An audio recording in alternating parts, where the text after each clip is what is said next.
Good afternoon, everybody. This is the Grimflayer. Hope you're all doing very well today.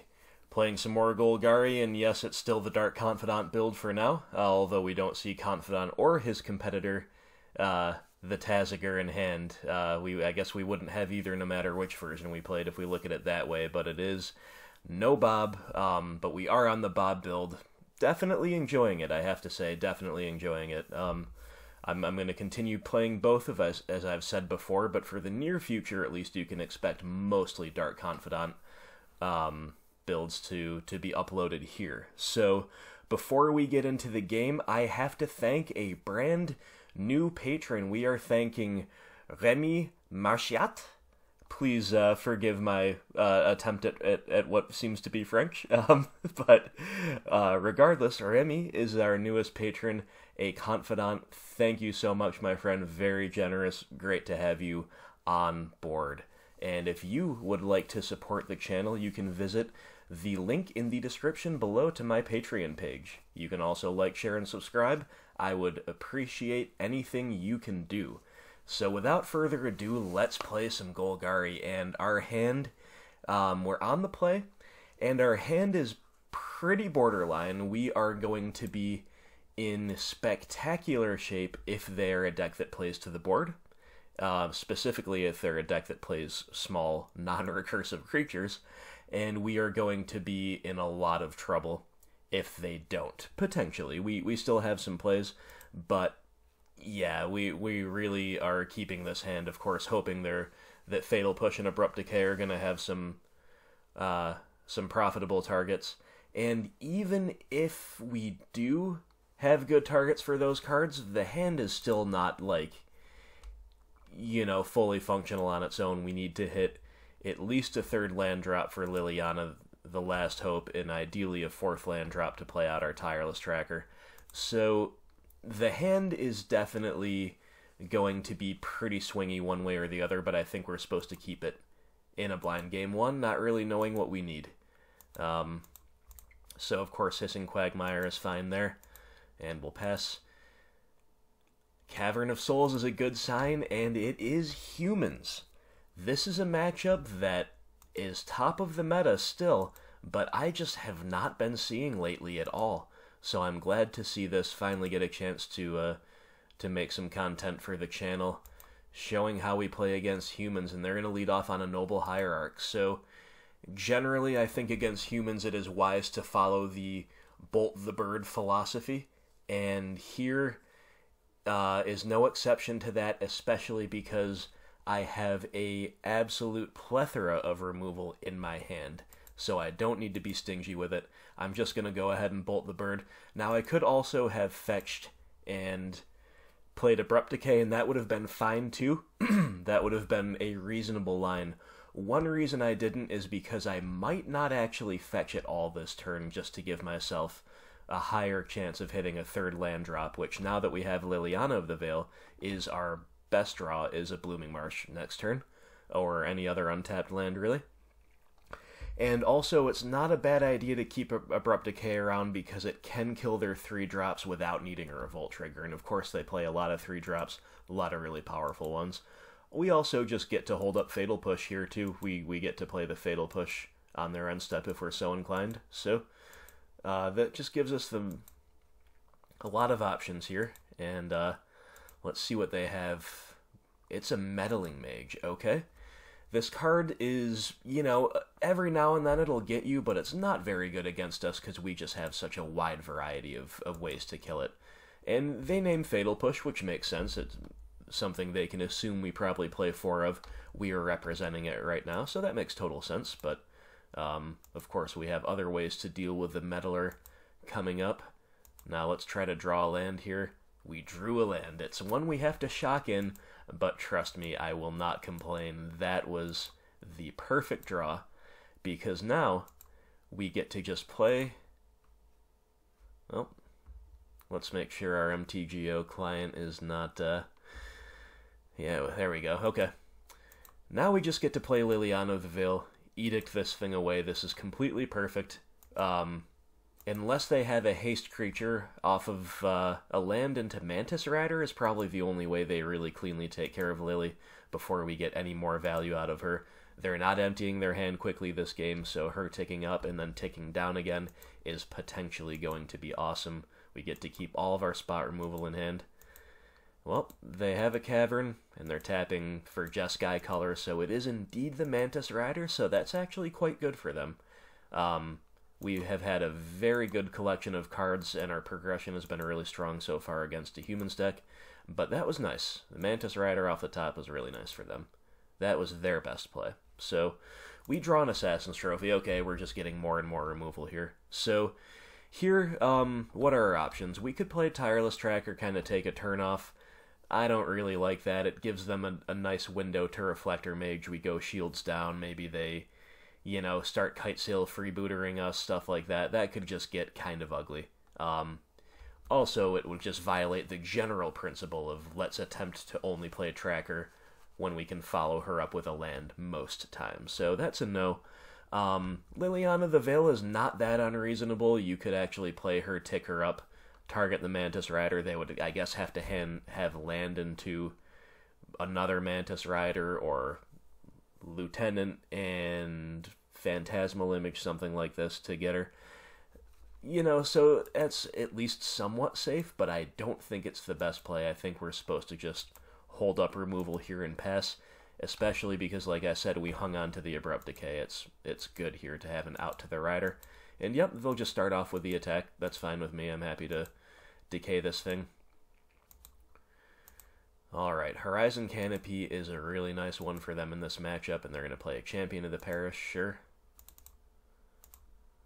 And another Champion, okay.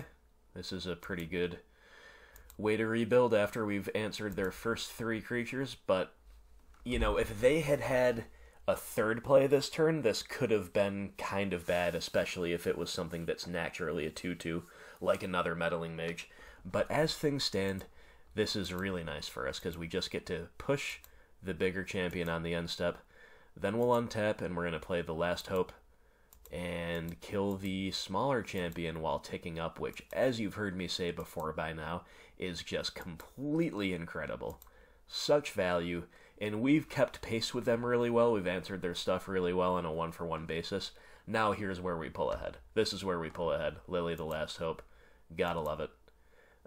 We're gonna sandbag this Blooming Marsh so we can be sure to hit a clue next turn with Tireless Tracker. I think we're ahead on board enough now that we don't need to play that Blooming Marsh. Although it was a consideration, right? Because depending on our top deck, it might let us have a double spell turn next turn.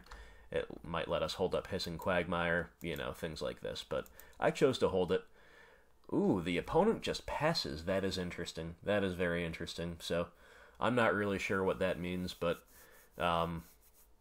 maybe it just means they don't have anything they can play out that survives the Liliana, so they're waiting to try to draw stuff like Mantis Rider, or maybe they're trying to wait to amass a critical mass of spells so they can try to flood the board all at once so they don't just get picked off one by one. That's my read on that. We'll see. We draw a land anyway, so we could have played the Blooming Marsh last turn and not lost anything, but this is still totally fine. We'll go Tracker into Treetop Village, and we will tick up on no target and pass. We're continuing to pull ahead. And they didn't crack the Horizon Canopy there, so that leads me to believe that they do indeed have enough gas in hand, and they need their lands, right? Because they're trying to flood the board all at once.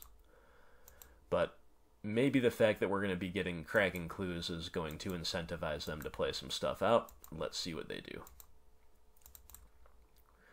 A Reflector Mage. Okay, that was the other thing I guess they could have had this whole time, is a Reflector Mage or two waiting for a target. Sure, that makes sense. Alright, well, let's start out by cracking a clue. Tarmogoyf is a great draw. Tarmogoyf's a great draw, so we get to make this Mage an 0-2 until the next turn. Liliana's one turn away from reaching the ultimate threshold. We get to play a Goyf. We will play the Blooming Marsh this turn because, we don't mind missing out on a clue to get our awkward ETB tapped land down, because next turn, even if we don't draw anything else we like, we want to be able to go Tracker into fetch land, fetch, and then hold up Trophy or Clue. Like, it's it's just fine to play the land now. We're ahead by a lot in terms of resources. We just need to make sure we don't fall behind on board, and that's why we'll play a land there. Opponent is playing a Thalia's Lieutenant. Alright, that'll buff the Reflector Mage. And a Phantasmal Image. See, this is definitely something that they could have been sandbagging in the face of the Liliana. Not only can we kind of pick their stuff off one at a time, but her +1 is just a straight-up kill spell against Phantasmal Image, or a kill ability, as the case may be. Completely incredible. As if she wasn't good enough in the matchup, she just ticks up to straight kill a Phantasmal Image no matter what it copied. So that's very good. That said, they do get to bounce here. They get some good tempo plays in the last couple turns, and now they get to at least get in for one. Make sure our Lily doesn't ultimate quite yet in the near future, and we draw another Tireless Tracker, which at this point is pretty much surplus to requirements, but sure, it's not the worst thing in the world. Before anything else happens, let's make sure we kill this Phantasmal Image cleanly. Feels so good. Is so good. Not just a feeling, it's a fact. Tireless Tracker. Verdant Catacombs. Crack it right away. So here we could, we could decide to play the Tarmogoyf. Sorry, we cannot decide to play the Tarmogoyf because it is still stuck in hand because of Reflector Mage. What we could do is play the other Tireless Tracker because, again, we just don't want to fall behind on board. Yeah, we don't get a clue right away out of it. That's completely fine. But this is also a way not to fall behind on board because we're threatening the block with Treetop Village, which is relevant. We're, of course, holding up Assassin's Trophy, which is more relevant. And if we don't need to do either of those things, we can crack a clue. Maybe we can also crack a clue into Fatal Push. That's live, so definitely was an option there, but I think I would rather just hold up my effects here.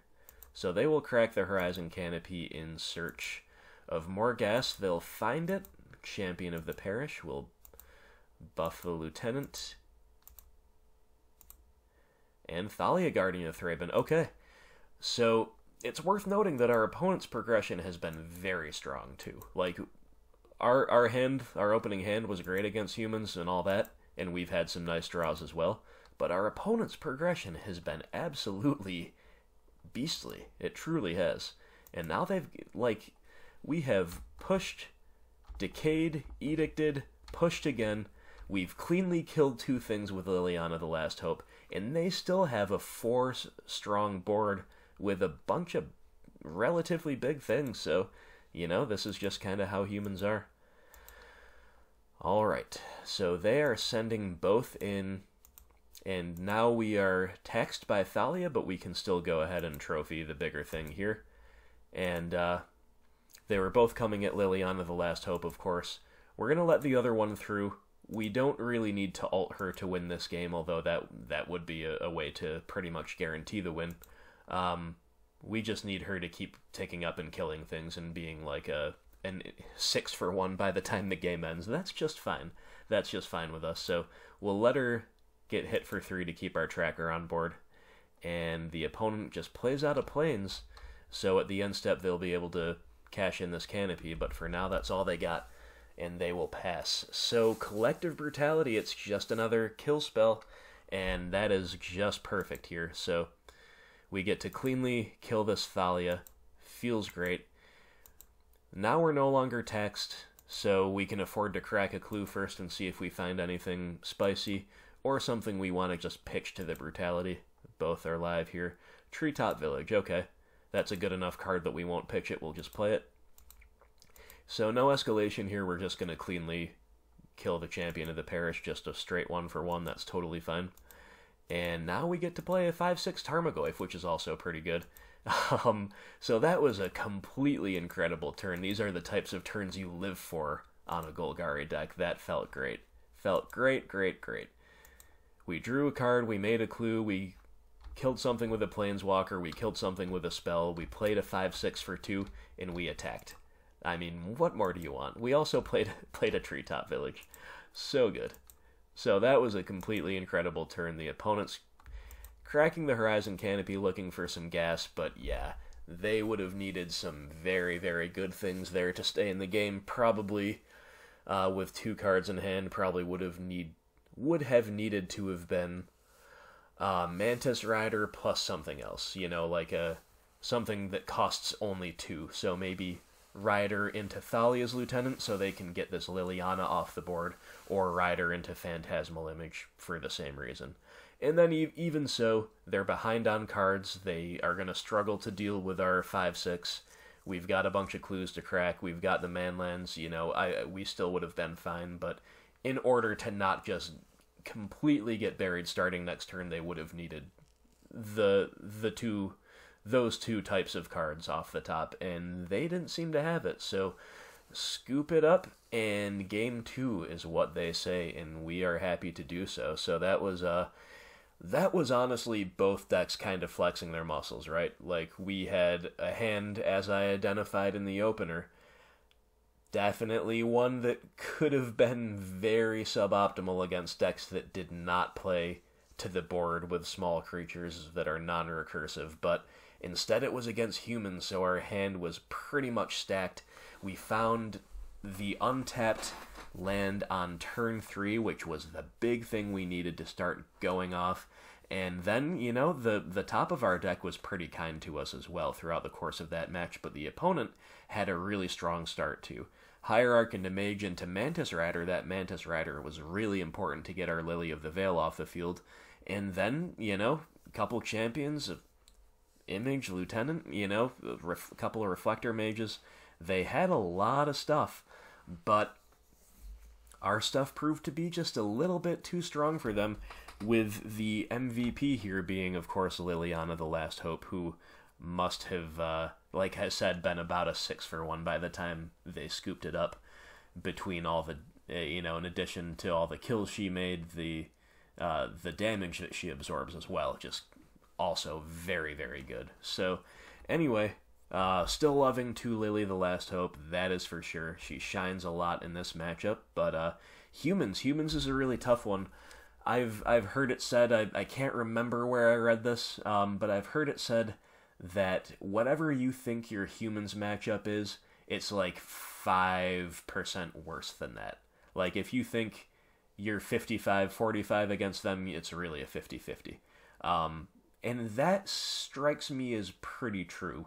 Like, the humans deck just is one of these decks that looks pretty beatable on paper. Maybe not game 1 if you play Ad Nauseam or something, because you just might scoop to a Meddling Mage or 2. But, for a lot of decks, yeah, this looks like a decent but beatable deck, but it's always just got that little bit more gas than you think it should, right? And they definitely showed that here. They definitely hung really well with us against a really good draw, but in the end we did get them, and getting them game 1 is great because, of course, we're going to improve a lot after the side. So, yeah, let's go to game 2 and see if we can repeat the victory. Alright, my friends, game 2 on the draw against humans, and our opponent has mulliganed to 6, which is pretty fortunate because we obviously have to mulligan to 6 as well. Literally every card in our hand is great. Every single card in our hand is completely great in this matchup, but it's a totally non-functional hand. We need to just rip lands for a bunch of turns straight in order to have a chance. Insult to Injury, our one land is colorless. Like, we just cannot keep that. As strong as all of those spells are, they have to get thrown back into the deck. So, let's take a look at this. Let's see what our opponent does. Our opponent will keep 6. Alright, let's take a look at our hand. Yeah, it's not that thrilling, right? It's definitely weaker than our hand game 1. Game 1, we had the great early interaction. We had Fatal Pushes, Abrupt Decays, and Liliana's. Like, what more do you want against a human deck? Here, well, there's a lot more we could want against a human's deck. Our only piece of interaction is Assassin's Trophy, which is fine, but is of course the least attractive one early on. Scavenging Ooze is a card that's pretty solid in the matchup, for sure. Definitely can do a lot of work. I've won a fair amount of games against humans on the back of a Scavenging Ooze, but it's also not like they don't have outs to it. You spend You go all in on a Scooz and they can bounce it with a Reflector Mage. That can be pretty bad. It also can just struggle to stop a really explosive early start from them. Again, if we don't have the interaction to slow them down, it can struggle to stop that on its own. Kalitas is, of course, a complete blowout for them in the matchup, but, you know, definitely a little bit slow, especially on the draw. So I'm very, very happy to see him. I always am in this matchup, but we need more interaction. That said, this is certainly a keep. 3 lands, 3 spells on a Mulda 6. It's functional. We've got some powerful stuff, but might need a little help to not get overrun. So, Fatal Push on top. Yep, we're going to keep that there. That's a pretty good start. So, Cavern of Souls, Noble Hierarch. All right, well, I think we have to bolt the bird again. I think we have to push the Noble. It is a little bit less of an obvious decision to do so this time around, simply because we don't have the plethora of kill spells that we had in Game 1. But more than anything, we just have to slow them down. We just have to slow them down long enough to stay alive to play this Kalitas and take it from there. That is our plan. So we're pretty much going to kill any creature they showed us there. Certainly a Mana Dork we have to kill right away. Thalia, Guardian of Thraben. Alright, well, she's going to definitely slow us down as far as our interaction goes.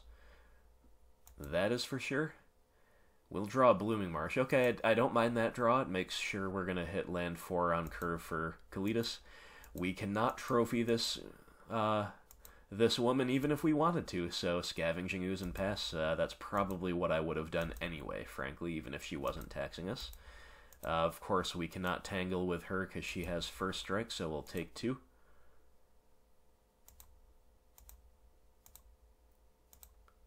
White-blue usually looks like a Meddling Mage to me. Yep. Alright. Naming Liliana the Last Hope, well, that's definitely understandable. Yeah, definitely an understandable one. You know, this is kind of a shot in the dark for them. They really need a Kitesail Freebooter for this, first for this to be any good in the matchup. Again, just because we play so many different ways to kill this thing that it can't really protect itself on it. You know, most of the time. Alright, we draw a Collective Brutality, huh? Well, that's actually not bad at all, because we were not going to have a mana-efficient turn with just a 2-drop anyway, so we can get taxed by the Thalia. That's totally fine. That's not really going to affect us. We just play a land and cast a spell anyway, and I think that's what we want to do. So I'm going to go fetch here to make sure I have green sources for my Scavenging Ooze. And, yeah, we're just going to go ahead and Brutality the Mage. So the reason I chose Meddling Mage, even though it's not that great against us, instead of Thalia, is twofold. Number one, it is just, like, Meddling Mage is not very good against us in that situation, but if they play another one, and maybe just choose to name Assassin's Trophy, I just don't want to give my opponent any chance at free wins. And that could be a free win if, like, we draw Lily the Last Hope, we just have too many cards locked out. Maybe we can play the Kalitas, but we draw another trophy, they Reflector the Kalitas. Like, you can just see a progression where these Meddling Mages actually become good in multiples. And I also don't care that much about the Thalia. Like, we're gonna have 4 land next turn, we're obviously gonna play the Kalitas. From there, it's going to be turn 5, and I don't think the Thalia tax is going to be that relevant, especially because I have this mana sink for any, you know, otherwise awkwardly unused lands. So I think I'm pretty happy to just kill the Meddling Mage there and hit them back for 2. Grizzly Bears trading blows all day, and yep, here comes theirs. We are down to 15.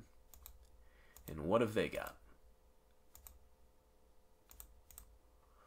Kitesail Freebooter. Okay, so they probably just drew that this turn, and yep, it's going to obviously take away our Assassin's Trophy. This is a non-creature, non-land card that it hides away, so that was the only take, and they will pass. Alright, we draw Fatal Push. Super interesting decision point here, right? Because we could push the freebooter. We could play a swamp, push the freebooter spending 2, make sure we get our trophy back, gobble up a couple things with ooze, and get in for 4. That's not bad. Gain 2 life as well. That's not bad at all. But the upside is higher if we, of course, play this Kalitas now like we plan to, and then we get to Fatal Push something next turn. They probably will not beat that. Now, of course, the downside to playing Kalitas is if they have another freebooter taking the Fatal Push, that could get a little awkward. They've got a couple flyers chipping in. They still have to handle the Kalitas somehow, but, you know, that we could be punished for doing that. That said, like I said last turn, it looks like they just drew the freebooter off the top, because normally, if they had all the stuff in hand from the start, they would have sequenced the freebooter before the Meddling Mage. Since they did it in the opposite order, I believe they just ripped the freebooter, therefore we are only really punished for doing this if they rip yet another freebooter right off the top this turn, or I guess if they blind name Fatal Push with Meddling Mage, but their first blind name was Lily the Last Hope, so maybe that's what they'd name again. Anyway, we play the Kalitas first, just in case for some reason they want to chump block here, we'll get the zombie, but of course I know they won't. And we'll pass to them. Alright, 1 in the air, no Mantis Rider, no Hierarch to give it Exalted. That is something we don't care much about, but Champion of the Parish, okay? And pass. Yeah, definitely looking good for us here. You know, Reflector Mage could have been pretty bad on Kalitas, but alright, Tireless Tracker is not the most exciting draw in the world, but I don't care because I'm casting a removal spell with the Kalitas on the board, getting a zombie, getting my Assassin's Trophy back, taking care of their flyer, and now we just get to move to attacks. And I'm the aggressor now, like, they have to really come up with something good to stop me. And I can also bluff yet another Fatal Push here to make matters even more complicated for them. Yeah, I don't think they can afford to take a block here. They don't kill Kalitas if they double block. They don't kill the Skoos if I gobble up 2 things, so chumping is not going to win them the game. So they just have to take it, and yep, we're going to go ahead and use our ooze, buffer our life total, and we hit them for 7, and we gain another 3 from Kalitas. So all of a sudden, the game is just so wildly in our favor. And yeah, Kalitas plus removal spell equals GG against a lot of these decks, and they'll scoop it up. My opponent did send me a message saying, you know, good game, well played. I had another 2 lands and a second Thalia in hand, so I don't remember if I said this when I made the Brutality decision. That's another reason I neglected to kill the Thalias, because sometimes with these legendary creatures, especially when you know it's a 3 or 4 of, they can have multiples in hand, and you just make their hand more clunky if you kill the non-legendary thing and let them keep the legendary thing around. So if I forgot to mention that, I'll mention that now. But yeah, definitely another matchup where Kalitas just shows us the way. Kalitas in the main deck feels very, very good right now. Definitely does some work along with the Scavenging Ooze against the graveyard decks of the meta. Definitely does a lot of work as a more value play rather than as a, you know, like, hose their strategy single-handedly against these tribal decks, for sure. Definitely a huge one there. And of course, life gain is also relevant in this meta, both against these style of decks that I'm naming and against stuff like Burn. Kalitas is definitely feeling like a strong main deck inclusion, and I could not be happier with what he did there. It doesn't always look like that much on paper. Like, sure, you get a zombie, great, but like, getting in the context of our deck, you know, just the sheer value of Kalitas, it's the same principle as cards like Maelstrom Pulse and Engineered Explosives. Like, we don't need them to be 4-for-1s or 5-for-1s. We interact so well that even if they're just a 2-for-1, that often tips the scales in our favor. Like, that's just too much for them to come back from. So anyway, great job, Kalitas. Fatal Push obviously coming up huge in this matchup. I got pretty lucky to see one on top with my Scry after mulling to 6 with a low interaction opener. That is for sure. But yeah, you know, just scavenging ooze and Kalitas backed up by removal, that was just enough to take humans down. So humans is also, it is worth noting, going to be probably, unless I get some patrons telling me that they want otherwise, humans is probably going to be the subject of my first scouting report ever for my patrons, which is where I'm going to write in depth about one specific modern matchup, usually starting with stuff at the top of the meta like humans, and unless, as I say, my patrons request otherwise. And we are going to go over in great detail not only how to sideboard, but also broad strategies against them, both micro strategies against specific cards and macro strategies against the archetype as a whole, the right mindset to have, and we're also going to look at what the humans player is going to be thinking and doing against our deck too. So pretty excited to start working on that. That should be out sometime early next month. And if you'd like to access content like that, or if you'd just like to support the content that I'm putting out on a almost literal daily basis, please feel free to visit my Patreon page, like, share, subscribe, all that good stuff. And I hope you enjoyed this matchup. It feels good to cleanly take humans down 2-0. As I said, winning game 1 is pretty huge. We definitely improved post side, and we showed it. So, yeah, good games, well played to the opponent. Little unlucky to get land and legendary flooded at the end there, but they were going to struggle to come back from this Kalitas, getting to untap with this Kalitas anyway. So, yeah, good stuff. Gotta love Golgari. This is the Bob build. Bob did not make an appearance here. I guess Bob's a human, right? So he had conflicted loyalties. He just chose to sit this one out. That's fine, Bob. We didn't need you. The ooze and the Kalitas did it for us. So, good games, well played. And as always, everybody, thank you so much for watching. Stay tuned to the channel. More gameplay to come, and I will see you for the next video. Have a great day.